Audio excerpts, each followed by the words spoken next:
Défense des jésuites. Face à l'anti-jésuitisme et aux fausses dissidences.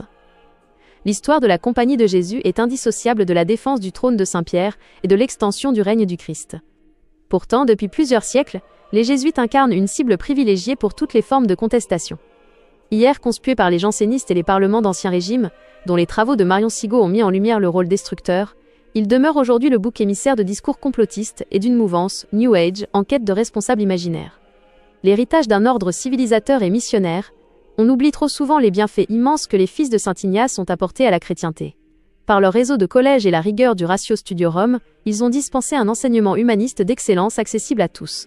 Dans les réductions du Paraguay, ils se sont dressés comme un rempart contre l'esclavagisme afin de protéger les populations autochtones. Pionniers des sciences et des missions d'inculturation jusqu'en Asie, ils ont été le défenseur sans concession de l'Église face aux tentatives d'asservissement gallicanes. La fabrique d'un mythe et l'accusation d'infiltration, ce rejet systématique masque une réalité spirituelle, le refus de la conversion et de la soumission à la foi catholique. Pour échapper aux exigences de l'Évangile, les détracteurs contemporains préfèrent bâtir une mythologie de la suspicion autour de la figure du jésuite. Certains n'hésitent pas à les assimiler grossièrement à la franc-maçonnerie ou à attribuer leur déclin moderne à d'anciennes infiltrations occultes, ésotériques ou maranes. Ces théories fantaisistes visent uniquement à jeter le décrédit sur l'un des plus solides piliers de l'Église. L'illusion des faux dissidents face aux enseignements de la foi, derrière leur posture de rupture et leur prétention à l'opposition, ces mouvements New Age ne sont que des faux dissidents.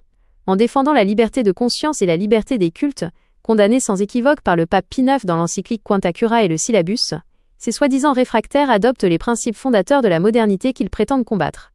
En promouvant le relativisme religieux, ils se comportent en collaborateurs d'un ordre séculier opposé à la vérité révélée. Quel rôle pour les jésuites dans la France d'aujourd'hui?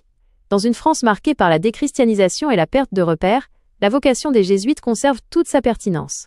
Le combat contre le sécularisme ne se fera ni par des compromissions spirituelles, ni par le refuge dans des mythes complotistes.